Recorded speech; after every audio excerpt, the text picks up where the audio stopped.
The Hanseatic League, a federation of German merchant cities dominating trade across the Baltic and North Seas, posed a significant threat to Scandinavian independence and commerce. Among the Scandinavian kingdoms, Denmark had suffered the most from this competition. The humiliating defeat in the Danish Hanseatic War had forced Denmark to concede major trade privileges to the League. In the aftermath of this defeat, the Scandinavian aristocracy, especially the Danish and Norwegian nobles, sought a political solution to counter the League's influence and prevent further German expansion northward. Their ambition was to create a unified nation. Queen Margaret I of Denmark, the daughter of King Valdemar IV of Denmark, was married to King Haakon VI of Norway and Sweden, the son of King Magnus IV. Through this union, she became deeply entwined in the royal affairs of all three Scandinavian kingdoms. Following her father's death in 1375, Margaret successfully secured the Danish throne for her young son, Olaf II, and ruled as regent during his minority. When Haakon VI died in 1380, Olaf also inherited the Norwegian crown, thereby linking Denmark and Norway under one monarch. However, the early death of Olaf II in 1387 left Margaret without a direct heir. In response, she adopted her great-nephew Eric of Pomerania. In 1388, discontented Swedish nobles, dissatisfied with their own king, Albert of Mecklenburg, turned to Margaret for support. Her forces decisively defeated Albert in 1389, enabling her to bring Sweden under her control. By 1396, her adopted heir Eric had been recognized as King of Denmark and Sweden, and had already been proclaimed King of Norway the previous year. His formal coronation at Kalmar on June 17, 1397, marked the birth of the Kalmar Union. The people of Norway have united with their Danish neighbours under one banner and ruler to form what is being called the Kalmar Union. Nowadays, to raise a fist at one is to raise a fist to all in the Union.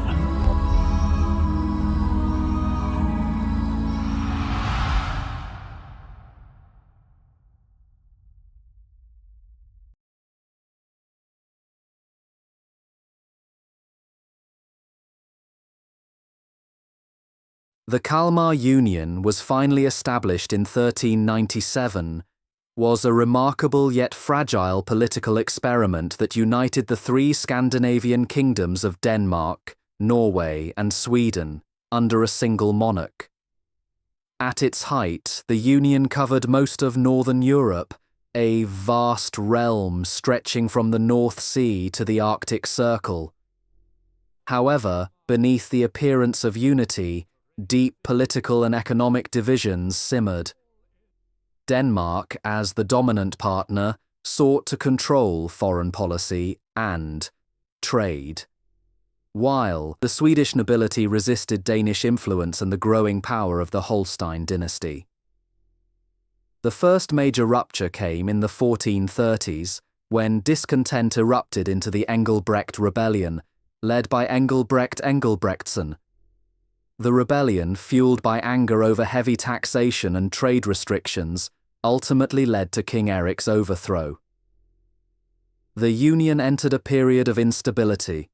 The death of Christopher of Bavaria in 1448, who left no heir, ended the longest uninterrupted phase of unity.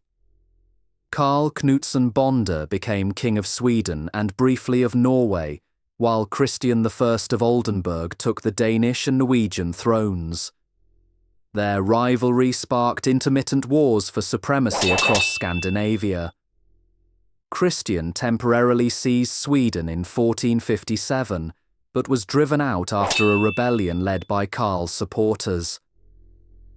After Karl's death in 1470, Sweden remained largely autonomous under a series of regents known as riksföreståndare, protectors of the realm. After Karl's death in 1470, Sweden remained largely autonomous under a series of regents known as riksföreståndare, protectors of the realm. Among them, Sten Sture the Elder successfully defended Swedish independence against Danish attempts to restore control, most notably defeating King Christian I at the Battle of Brunkeberg in 1471. Decades later, Christian II of Denmark invaded Sweden in 1520, defeating Sture at the Battle of Bogesund.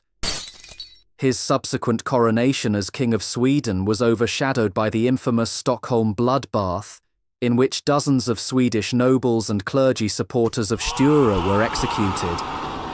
This brutal act ignited the Swedish War of Liberation, led by Gustav Vasa, whose father had been among those executed. With support from the Hanseatic city of Lübeck, Vasa organized a nationwide uprising that ultimately expelled the Danes. In 1523, Gustav Vasa was proclaimed King of Sweden, marking the definitive end of the Kalmar Union after more than a century of intermittent unity and strife.